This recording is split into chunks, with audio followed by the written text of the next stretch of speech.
School के final exams होने वाले थे और मेरी बहुत सी तैयारी अभी बाकी रहती थी।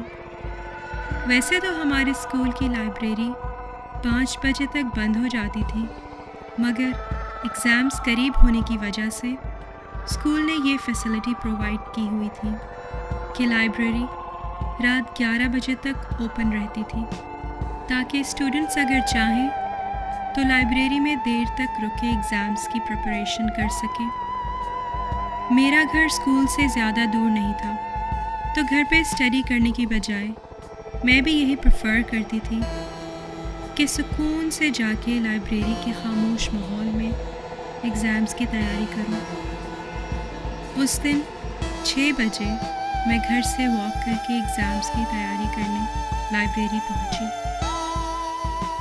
पढ़ाई करते करते मुझे अंदाज़ा ही नहीं हुआ कि कब रात के 10 बज गए। मैं इतना लेट लाइब्रेरी में कभी नहीं रुकी थी। ज़्यादा से ज़्यादा 8 बजे तक मैं वॉक करके घर चली जाया करती थी। 8 बजे तक भी कुछ स्टूडेंट्स तो लाइब्रेरी में होते थे, पर 10 बजे तो वहाँ बिल्कुल सन्नाटा था। मेरा बस कुछ 10-15 मिनट का काम और रहता था, तो मैंने सोचा बस ये जल्दी से ख़त्म कर लूँ और फिर घर की तरफ निकलूँगी। मैं पूरी तरह से अपने काम में गुम थी कि अचानक मुझे लाइब्रेरी के बाहर किसी की अजीब तरह से चलने की आवाज़ें सुनाई दी।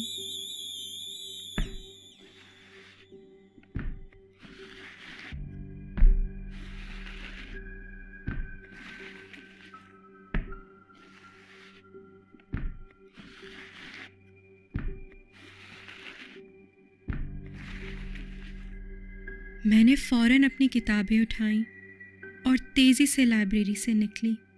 हमारे स्कूल की लाइब्रेरी के बाहर एक लंबा सा कॉरिडोर है, जिससे गुज़र के राइट साइड पे मुड़े तो स्कूल का मेन डोर आता है। मैं कॉरिडोर से गुज़र के मेन डोर की तरफ तेज़ी से बढ़ रही थी कि मुझे कॉरिडोर के एंड पे कोई औरत खड़ी नज़र आई।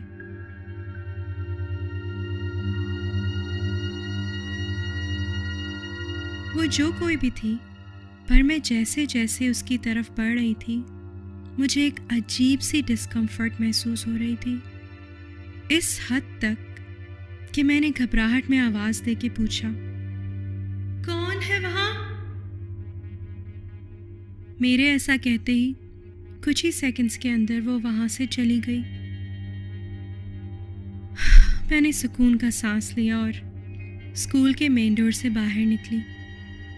थकन और भूख से मैं ठीक से वॉक भी नहीं कर पा रही थी, पर मैंने नोटिस किया कि स्ट्रीट बिल्कुल खाली थी, जो कि काफ़ी अजीब बात थी, क्योंकि वो स्ट्रीट हमेशा काफ़ी बिजी होती है और देर रात में भी लोग वहाँ वॉक करते नज़र आते हैं। खैर, घबराहट और खौफ से मैं मुसलसल नीचे ज़मीन की तरफ देखते हुए अपने घर की तरफ जा रही थी कि अचानक मैंने ज़मीन पे किसी का बढ़ता हुआ साया देखा। हालांकि उस वक्त मेरे इर्द गिर्द कोई नहीं था।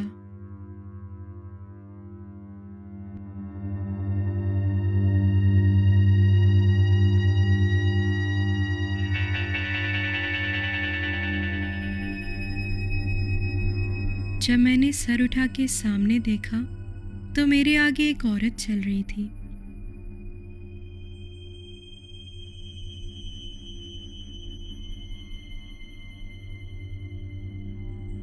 पर मुझे वो थोड़ा अजीब लगी। ऐसा लग रहा था कि वो माजूर है और बहुत ही मुश्किल से लंगड़ा लंगड़ा के चल रही है, और वो इतना आहिस्ता चल रही थी कि थोड़ी ही देर में मैं उसके करीब पहुंच गई। इतना करीब कि मैं उसे अपने सामने बिल्कुल साफ देख सकती थी। उसने मैले से कपड़े पहने हुए थे और ऐसा लग रहा था कि उसके हाथ और पाँव मुड़े हुए हैं, और तो और उसके बाल भी बुरी तरह बिखरे हुए थे। मुझे वो सब इतना अजीब लगा कि मेरे कदम वहीं रुक गए। मेरी गट फीलिंग बार बार मुझे यही कह रही थी कि मुझे इस औरत के और करीब नहीं जाना चाहिए और ना ही मुझ में उसे क्रॉस करके आगे बढ़ने की हिम्मत थी।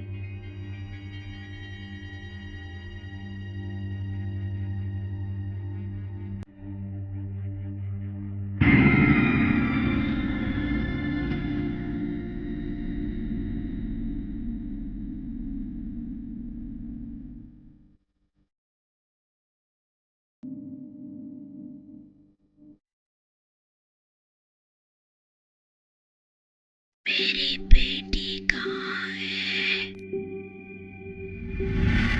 मेरा जिस्म जैसे उस वक्त फ्रीज हो गया था। उस वक्त खौफ से ना तो मेरे मुंह से कोई आवाज़ निकल पा रही थी और ना ही मैं अपनी जगह से हिल पा रही थी। मेरा जहन बिल्कुल सुन्न था। मुझे समझ नहीं आ रहा था कि मैं उसके सवाल का क्या जवाब दूं। मैंने डर के मारे उस औरत को उंगली से दूर इशारा कर दिया। वहाँ। मैं बस चाहती थी कि वो वहाँ से चली जाए। वो लंगड़ाती लंगड़ाती उस तरफ चली गई जिस तरफ मैंने इशारा किया था और अंधेरे में इतना दूर निकल गई कि मेरी नज़रों से ओझल हो गई।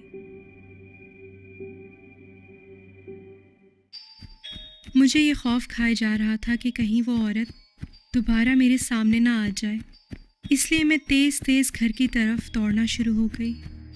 उस वक्त मेरा जहन कुछ और नहीं सोच पा रहा था सिवाय इसके कि मुझे कोई गाड़ी या कोई बंदा रोड पे नज़र आ जाए जिसकी मैं मदद ले सकूं।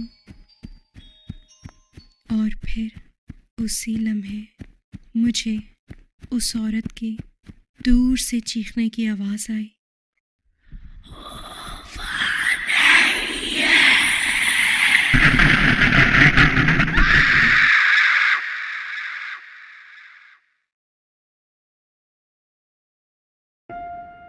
उसके बाद मुझे कुछ भी याद नहीं। जब मैं होश में आई तो मुझे पता चला कि मेरे नेबर को मैं रोड पे बेहोश हालत में मिली और उन्होंने मुझे घर पहुंचाया। मुझे हमारे नेबर से पता चला 1998 में आगथा नामी एक 32 साल औरत अपनी बेटी के साथ एक अपार्टमेंट बिल्डिंग में रहती थी। वो अपनी बेटी से बहुत मोहब्बत करती थी और उसकी बेटी की उम्र 9 साल थी। वो ईडन हिल स्कूल में ही पढ़ती थी। एक दिन स्कूल में खेलते खेलते अचानक एक हादसे में उसकी बेटी की मौत हो गई।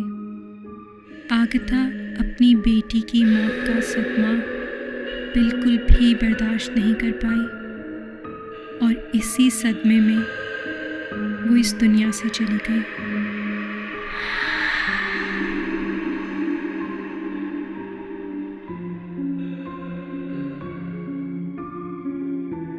उस वाक़े के बाद आगथा ईडन हिल स्कूल में और उस एरिया के आसपास अक्सर लोगों को अपनी बेटी को ढूंढती हुई नज़र आती है। उसकी बेचैन रूह मरने के बाद भी अभी तक अपनी बेटी से मिलने के लिए भटक रही है।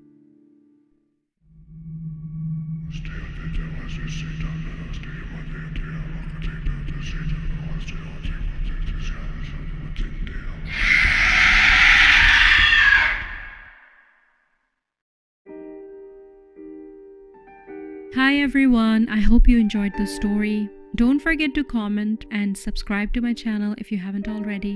I'll see you again with another creepy story. Until then, bye!